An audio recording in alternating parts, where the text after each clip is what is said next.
Saya tidak tahu harus berbuat apa dengannya. Saya tidak tahu harus berbuat apa. Hei, Luke. Itu adalah rudal Iran yang rusak dan menewaskan banyak warga sipil. Namun, rezim Iran menyatakan tidak akan berkomentar secara publik tentang kejadian itu. Mungkin karena mereka sedang menghadapi masalah yang lebih besar. Untuk pertama kalinya dalam perang ini, pasukan khusus Amerika Serikat secara resmi beroperasi di dalam wilayah Iran. Jadi, mari kita lihat mengapa mereka ada di sana. Kemarin, media pemerintah Iran, Press TV, menerbitkan gambar-gambar puing pesawat Amerika Rex dan mengklaim mereka telah menembak jatuh sebuah F-35. Tapi coba lihat puing-puingnya dengan seksama. Itu bukan F-35. Kemungkinan besar itu adalah F-15E Strike Eagle yang berbasis di RAF Lakenheath di Inggris. Mengoreksi media pemerintah Iran mungkin adalah kesalahan besar yang akan dibahas nanti di video ini, dan ini akan terlihat sepanjang cerita. Iran selalu melebih-lebihkan apa yang telah mereka lakukan atau terkadang bahkan berbohong secara terang-terangan. Jadi itu adalah sesuatu yang harus kita ingat. Tapi pada saat rekaman ini dibuat, gambar-gambar ini memang tampak konsisten dengan F-15 Eagle. Sekarang, Komando Pusat belum memberikan komentar tentang jatuhnya jet ini, dan itu ada alasannya. Operasi penyelamatan masih berlangsung. Jadi jet itu memiliki 2 awak, 1 pilot dan 1 petugas sistem senjata. Keduanya melontarkan diri di wilayah Iran dan operasi penyelamatan langsung diluncurkan. Jadi itulah mengapa belum ada komentar resmi. Keamanan operasional adalah yang utama. Sebelum membahas operasi penyelamatan ini, saya ingin memperjelas satu hal. Beberapa minggu terakhir, kami menyatakan Angkatan Udara Amerika Serikat memiliki keunggulan udara atas Iran. Bagaimana pesawat tempur AS bisa ditembak jatuh?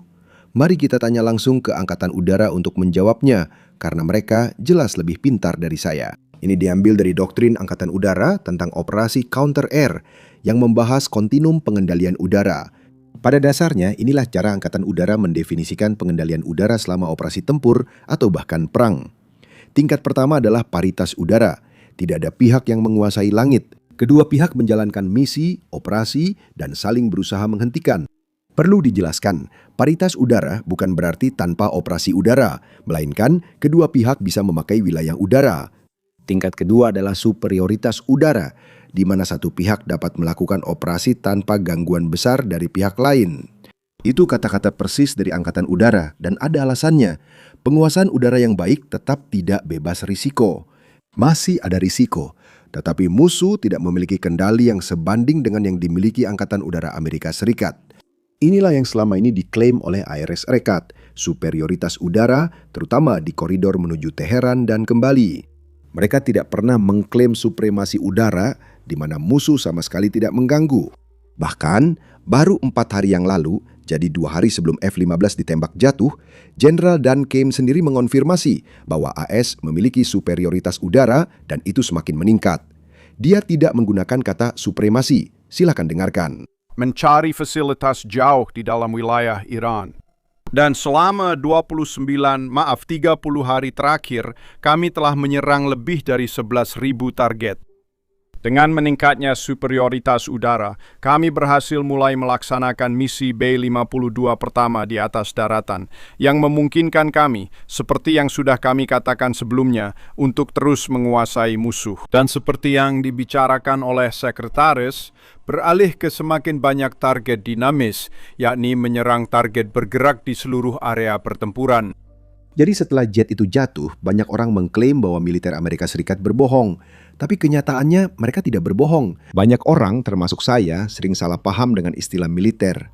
Saya menyadari ini saat menonton video-video yang saya buat 2 minggu terakhir. Dan saya mengklaim bahwa AS memiliki dominasi udara yang sebenarnya bukan frasa yang digunakan Angkatan Udara dalam doktrin mereka.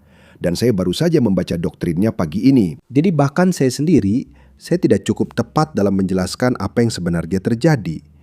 Meskipun begitu, mari kita kembali ke situasi di lapangan. Seperti kalian tahu, F-15 bukan pesawat siluman modern seperti F-22 atau F-35. Pesawat ini lebih tua sehingga lebih mudah terdeteksi dan jadi target, bahkan oleh Iran. Itu konteks penting untuk kejadian ini. Sekarang, semua pilot AS Serikat, tidak peduli pesawat apa yang mereka terbangkan, selalu dilatih dalam SEER, yaitu Survival, Evasion, Resistance, dan Escape. Itulah langkah yang harus diikuti pilot saat terkena serangan dan pesawat jatuh. Langkah pertama adalah melontarkan diri dengan aman menggunakan parasut. Langkah kedua, mencari posisi aman agar tidak tertangkap. Langkah ketiga, memakai radio terenkripsi untuk membagikan lokasi ke pasukan Amerika Serikat.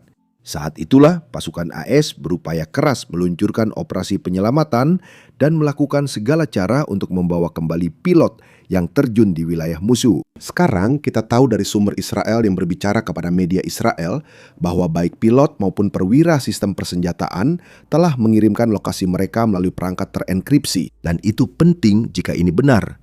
Karena itu berarti setidaknya mereka cukup sehat untuk mengirimkan lokasi mereka kembali melalui radio. Karena seperti yang bisa kalian tebak, proses pelontaran masih sangat berbahaya. Apapun bisa saja terjadi, bahkan kesalahan kecil atau kerusakan bisa berarti hal terburuk. Jadi fakta bahwa kedua orang ini benar-benar mengirimkan lokasi mereka melalui radio, berarti ada kabar baik. Sekarang kita juga tahu bahwa misi penyelamatan dimulai hampir seketika, seperti yang bisa kalian lihat dari cuplikan yang dibagikan oleh tentara Iran atau perwira Iran di media sosial. Sekarang, begitu berita tentang misi penyelamatan tersebar ke publik, media pemerintah Iran mulai mengklaim bahwa mereka telah menangkap kedua anggota kru tersebut, jadi pilot dan perwira sistem persenjataan. Nah, itu sebenarnya tidak akurat, tapi disinilah saya ingin membahas bagaimana banyak orang melakukan kesalahan. Ini saya pelajari dari Raim Nakbet, YouTuber yang jauh lebih pintar dari saya dalam hal seperti ini. Dan dia membahas bagaimana awalnya TV pemerintah Iran mungkin benar-benar percaya bahwa mereka telah menembak jatuh sebuah F-35. Dan mungkin bagi orang-orang yang tahu perbedaan antara F-35 dan F-15, seharusnya mereka membiarkan saja media Iran percaya itu, karena F-35 hanya memiliki satu pilot dan F-15 memiliki 2 awak. Hal itu sangat berpengaruh pada pembahasan berikutnya. Seperti disebutkan, misi penyelamatan langsung diluncurkan. Berikut detail tentang pihak yang terlibat dan pelatihan mereka. Silakan dengarkan. Sekarang, operasi ini dipimpin oleh komunitas operasi khusus terbaik, paling profesional di dunia, yakni Pararescue Angkatan Udara. Moto mereka adalah agar orang lain dapat hidup, yang mereka anggap sebagai misi yang tak boleh gagal. Mereka siap mempertaruhkan atau mengorbankan nyawa demi membawa pria dan wanita ini pulang. Akan ada personel Pararescue Angkatan Udara yang ahli dalam penyelamatan personel, penyelamatan di medan curam, dan berperan seperti ahli bedah di medan perang. Kemungkinan besar mereka juga akan didampingi unsur keamanan dari pasukan operasi khusus seperti Navy SEALs, Green Berets, Marsak, atau Marinir Amerika Serikat.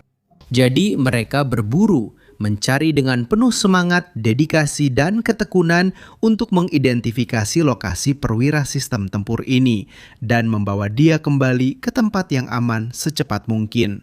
Sekarang, selama misi penyelamatan ini, pencarian dan penyelamatan, sebuah A-10 Warthog yang mendukung misi tersebut diserang, dan rupanya pesawat itu mengalami kerusakan. Untungnya, pesawat keluar dari wilayah udara Iran sebelum pilotnya melontarkan diri, dan setelah itu dia berhasil diselamatkan. Sudah 1 orang berhasil diselamatkan, ini kabar baik. Selain A-10, 2 helikopter, kemungkinan Black Hawk, juga rusak saat penyelamatan, tapi keduanya kembali dengan selamat. Belum diketahui seberapa parah kerusakannya. Beberapa gambar viral di media sosial ternyata banyak berasal dari media pemerintah Iran, jadi saya kurang yakin bisa mempercayainya. Penting untuk ditekankan bahwa semua pesawat ini mengambil risiko lebih besar dari biasanya karena fokus utama mereka bukan menghindari tembakan musuh atau meminimalkan kerusakan. Fokus utamanya adalah menemukan kru, dan itu berarti lebih mudah bagi orang Iran untuk menembak helikopter atau menembak A-10 karena mereka fokus memastikan kami bisa menemukan anggota kru dan membawa mereka kembali dengan selamat. Kami memiliki rekaman yang menunjukkan sosok yang tampaknya anggota IRGC menembak helikopter saat misi pencarian dan penyelamatan tanpa ada balasan tembakan dari helikopter tersebut. Sekarang, penting juga untuk menunjukkan bahwa di Iran, jika seseorang memiliki senapan, kemungkinan besar mereka bukan warga negara. Ini adalah sesuatu yang kami lihat pada bulan Januari. Masyarakat umum Iran tidak bisa mendapatkan akses ke senjata api seperti tentara Iran atau pejabat Iran. Dan itulah mengapa kita melihat pembantaian yang terjadi pada bulan Januari.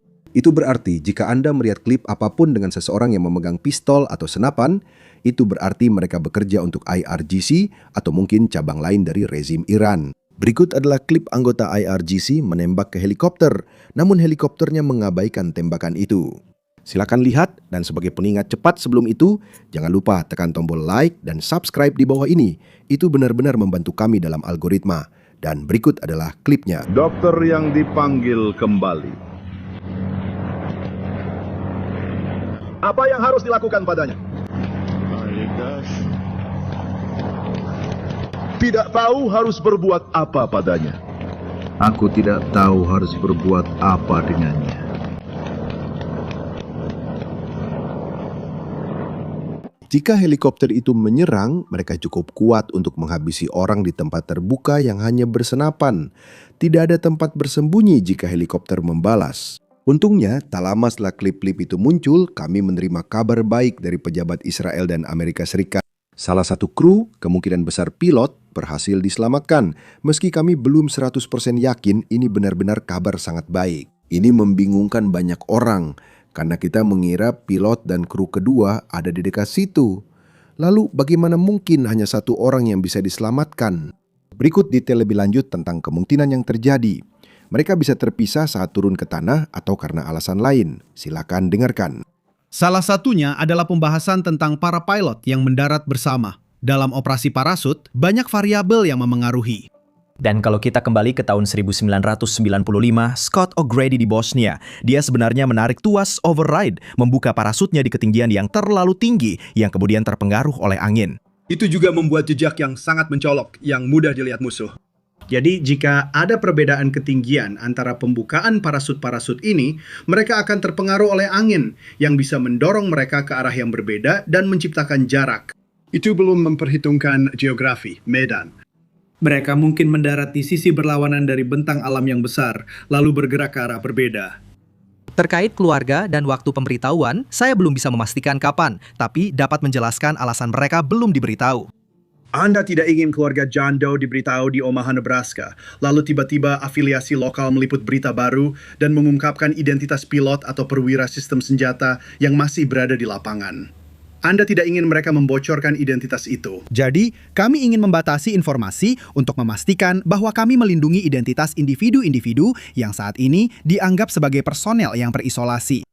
Sekarang, misi untuk menyelamatkan anggota kru kedua masih berlangsung, tetapi sudah lebih dari 24 jam yang tentu saja agak mengkhawatirkan. Pentagon dan Komando Pusat belum berkomentar terkait situasi ini demi alasan keamanan operasional. Namun yang lebih mengkhawatirkan bagi saya pribadi adalah banyaknya kebocoran informasi yang kita ketahui justru berasal dari pejabat Israel yang berbicara kepada media Israel. Saya tidak yakin apa yang terjadi di sini, karena jika kebijakan Amerika Serikat ingin informasi tetap tertutup, mengapa kebocoran justru berasal dari pejabat Israel? Saya yakin Amerika Serikat bisa langsung menelpon dan meminta agar tidak ada yang berbicara ke media tentang situasi ini. Dan itu pada dasarnya akan memastikan tidak ada yang tahu apa-apa. Jadi, saya juga tidak terlalu yakin. Kalau kalian paham apa yang sedang terjadi, mungkin bisa tinggalkan komentar di bawah, beritahu kami. Tapi penting juga untuk menunjukkan bahwa Iran awalnya memang mengklaim bahwa mereka telah menangkap kedua anggota kru tersebut. Itu jelas tidak benar, karena kita tahu bahwa salah satu pilot berhasil diselamatkan kembali. Namun demikian, tampaknya Iran sedang meningkatkan upaya mereka untuk menangkap orang yang masih berada di dalam Iran. Mereka menawarkan $60.000, jumlah uang sangat besar, kepada siapa saja yang bisa membantu pejabat Iran menangkap orang ini di Iran. Mereka telah menutup area kemungkinan pendaratan, dan pencarian serta penyelamatan masih berlangsung, seperti terlihat di klip ini. Saya tidak tahu apa yang terjadi. Saya tidak tahu harus berbuat apa dengan... Presiden Trump belum membuat pernyataan publik tentang situasi ini, namun ia telah berbicara dengan jurnalis secara tertutup melalui wawancara telepon. Dan inilah pada dasarnya pesannya. Silakan dengarkan. Yang terbaru, hal terakhir yang kami dapatkan adalah Presiden Trump baru saja mengatakan bahwa dia belum siap untuk mengumumkan apa yang akan dilakukan Amerika Serikat jika ternyata Iran membahayakan anggota kru Amerika Serikat yang hilang ini. Itu menurut sebuah wawancara terbarunya dengan The Independent. Seorang marinir Amerika Serikat berjaga di luar West Wing hampir sepanjang hari Jumat karena di dalam, tim keamanan nasional Presiden secara rutin memberi pengarahan kepadanya tentang misi penyelamatan kru F-15E. Setelah insiden ditembak jatuhnya F-15E menjadi berita publik, komentar pertama Presiden di Truth Social adalah, ambil saja minyaknya siapapun. Seperti yang saya sampaikan, ini mengkhawatirkan karena lebih dari sehari anggota kru kedua belum ditemukan. Namun ada juga kabar baik terkait keterlambatan ini. Jika Iran menangkapnya, dia pasti langsung muncul di media pemerintah sebagai alat propaganda yang melanggar Konvensi Jenewa. Namun saya yakin Iran tetap akan melakukannya karena mereka tidak peduli hukum internasional. Tapi fakta bahwa media pemerintah Iran belum memberikan bukti apapun, meskipun mereka mengklaim telah menangkap pilot dan petugas persenjataan, itu berarti ini adalah pertanda baik. Kemungkinan besar tidak. Dia mungkin tidak berada dalam tahanan Iran. Pilot telah hilang selama kurang lebih 12 hingga 15 jam, katakanlah begitu. Apakah itu memberitahumu sesuatu? Apakah itu memberi Anda petunjuk bahwa mungkin orang ini tidak berada dalam tahanan Iran? Kita pasti sudah mendengarnya sekarang. Apakah itu pertanda baik atau buruk? Lamanya waktu. Jadi Tris, terima kasih sudah mengundang saya pertama-tama. Dan doa kami untuk para kru yang sedang menjalankan misi yang sangat berbahaya dan sulit saat ini. Pencarian dan penyelamatan tempur adalah salah satu tugas tersulit kami. Kami berlatih dan memiliki pasukan khusus untuk itu, tapi tetap saja sangat berat. Fakta bahwa operator sistem senjata, dan Anda akan mendengar saya menggunakan istilah WISO, belum dipamerkan oleh pihak Iran, menurut saya itu adalah pertanda baik. Itu berarti individu tersebut bisa jadi masih hidup. Dan mereka mengikuti pelatihan yang kami dapatkan secara intensif ketika pertama kali menjadi kru udara dan kemudian harus menjalani pelatihan ulang setiap tahun. Mereka mungkin sedang mengandalkan nori otak mereka saat ini. Sekarang berita menarik lainnya yang muncul pagi ini adalah bahwa Soleimani, pria yang dibunuh pada tahun 2019, beberapa anggota keluarganya ada di Amerika Serikat dengan kartu hijau. Pada dasarnya sedang proses menjadi warga negara. Tapi untungnya, salah satu keponakannya terlalu vokal dalam mendukung IRGC dan rezim Islam sehingga dia tertangkap. Dan sekarang green card-nya telah dicabut dan dia akan dideportasi kembali ke Iran. Tapi bukankah menarik bahwa selama rezim Iran meneriakan matilah Amerika, anggota keluarga mereka justru tinggal di sini, di Amerika Serikat. Kita tahu ini karena Ali Larozani, yang pada dasarnya adalah pemimpin de facto Iran 1 atau 2 hari setelah perang dimulai, ternyata putrinya justru tinggal di Amerika Serikat saat Iran membantai puluhan ribu pengunjuk rasa. Dan sekarang kita mendengar berita tentang hal ini. Keluarga Jenderal Soleimani tinggal di sini sambil terus meneriakkan matilah Amerika. Bukankah itu gila? Orang-orang ini tinggal di Amerika Serikat, sementara mereka berharap Amerika Serikat lenyap dari peta dunia. Jika kemunafikan punya wajah, itulah para pendukung rezim itu. Sekarang, untuk memahami mengapa Iran bertindak seperti sekarang, kita harus kembali dan melihat bagaimana Iran bisa sampai pada posisinya saat ini. Itu tidak hanya berarti kembali ke tahun 1979 ketika revolusi Islam terjadi. Sebenarnya kita harus mundur lebih jauh ke masa ketika dinasti Qajar memerintah Iran pada abad ke-19 dan melihat bagaimana keputusan yang dibuat oleh kelas penguasa saat itu masih memengaruhi Iran hingga hari ini. Nah, tebak apa? Itu yang kami lakukan di podcast berseri baru kami yang dirilis hari ini. Jadi, jika Anda adalah seseorang yang tertarik dengan sejarah Iran dan bagaimana kita bisa sampai ke titik ini, pastikan untuk mendengarkannya. Anda bisa menontonnya dengan mengklik tautan di deskripsi, atau Anda juga bisa menontonnya dengan mengklik layar akhir di layar Anda. Intinya, cukup klik video yang ada di layar Anda.